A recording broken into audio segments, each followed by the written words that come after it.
Okay, so the age-old question, can I tint this with this? Okay, so I've done some research on this. Some say you can, some say you can't, that they're not compatible. So here I have a situation where I've got plenty of tintable Raptor Liner or custom coat, same stuff, but I don't have any black tint or any color tint for that matter. So I don't have time to order it, and I don't have time to go run and get some made up. So, you know, I've done some research, and I've heard you can tint this with any kind of paint, and then I've heard it's not compatible with enamels, and this is an oil base. So I'm just going to find out for myself. So what we're going to do is, this has already been thinned. I've thinned this out so I can spray it, and I'm going to put it in a cup, put some of this in a cup, and let's put them together, and either they mix or they don't. We'll be back. Okay, so I've got some Rustoleum black, and I've got some thinned out Raptor Liner. Okay, let's just add a little bit. Okay, about a half an ounce or so, and let's give it a mix and see if it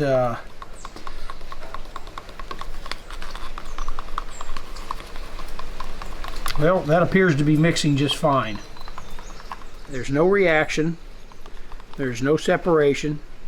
It seems to be binding and mixing just fine. So what I'm going to do is I'm going to mix up a small batch of sprayable, and I've got some fender liners. We're going to spray this on those fender liners. It's just a low risk, low cost project, and just see what happens. If it binds and sticks and dries, good. Okay, if it doesn't, then we'll know.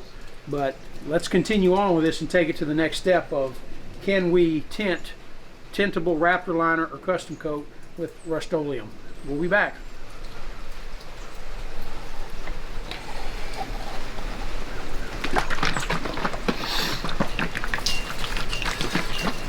Okay, just a small batch here. I'm using a 4:1 ratio.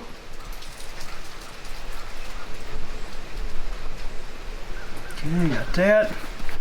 Get the rest of my tin in here. I'm adding about an ounce. Okay.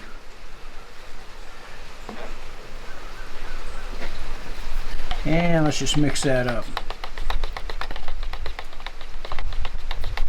Okay, now I'm going to put 1 part hardener. Okay, that's good. And 1 part thinner.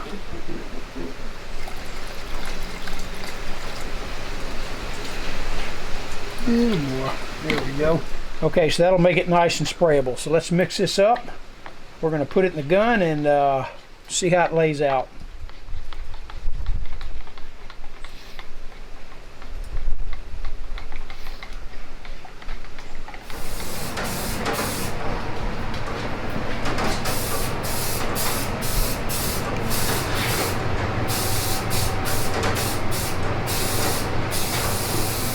Okay, so we've let this Rustoleum slash custom coat slash Raptor Liner mixture, we've let it set for a few minutes, and it's holding together. It's not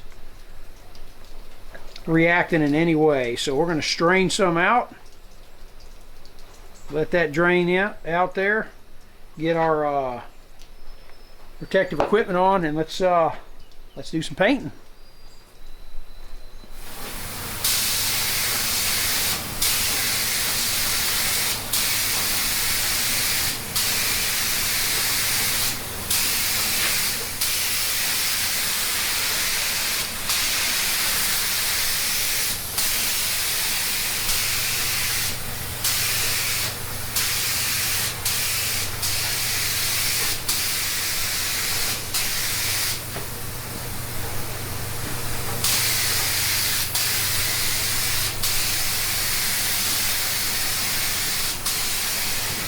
Okay, so we've got our first tack coat on there, just a light coat, letting it flash out for about 20-30 minutes.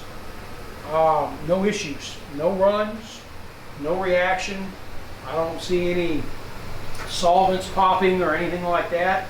It's settling on there nice. So now I'm going to hit it with a medium coat of our custom coat slash Raptor Liner Rustoleum Rustoleum tinted. I'm going to hit it with a medium coat, lay it on a little bit heavier, and let's see what that does.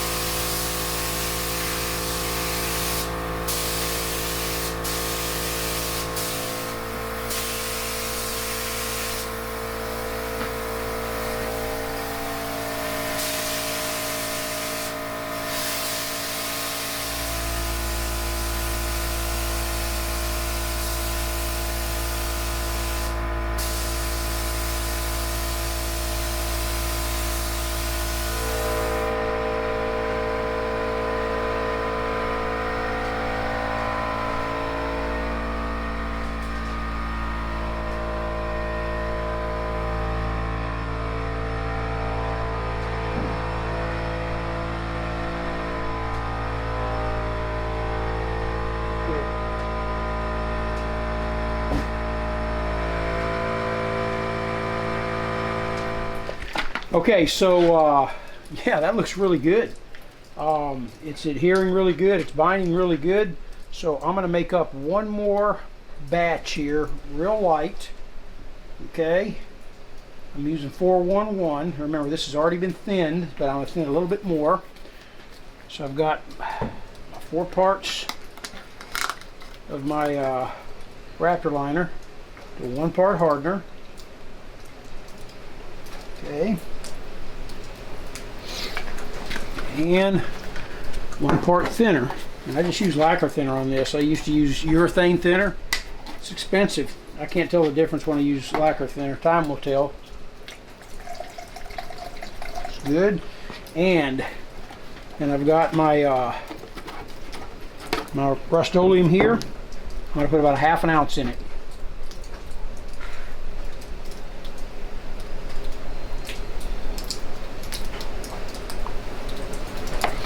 All right, let's mix her up.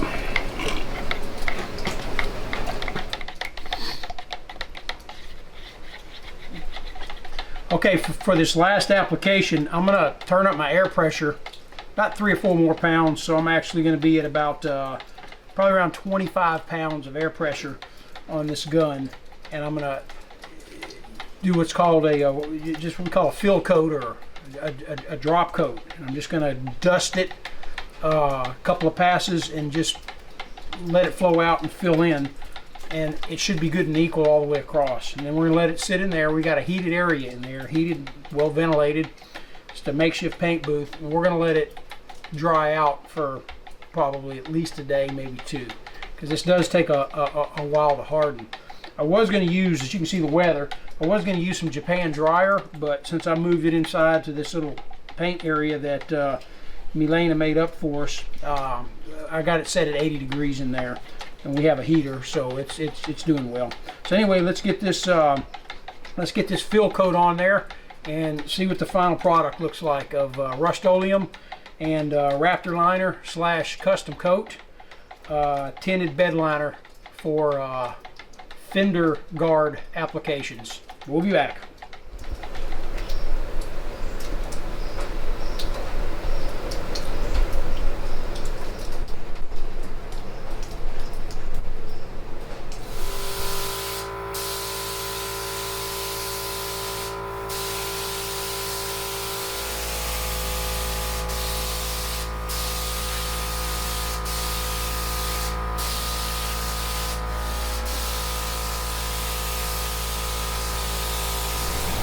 Okay, so I'm not claiming to be an expert by any means. I did work in a diesel shop during high school, a couple years there afterwards, and was fortunate enough to be able to be taught some paint and body work and to paint cars and so forth. And it's kind of been a little bit of a hobby, but I found myself in a situation where I wanted to get these fender liners done. I wanted them in black.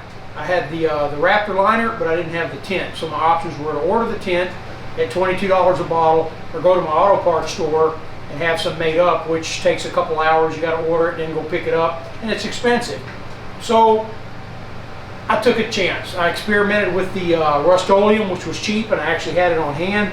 And you know, you be the judge. Looking at these pieces that we've painted here, that we've coated here, to me they look damn good. So time will tell if they hold up, but I'm not seeing anything in here to indicate any kind of a reaction. They seem to have been binding really well, and they're adhering really well. So time will tell, but to answer the question that we started with at the beginning of the video, can you tint Raptor Liner or custom coat bed liner, urethane bed liners, with Rustoleum paint? And as of now, the answer is yes, you can, with a good result. Time will tell if it holds up. You know, you want to give it a shot, that's on you, but I wouldn't hesitate to do it again based on what I've learned here today. So I hope this helps you with your home projects or with your vehicle projects, and we'll see you on the next video.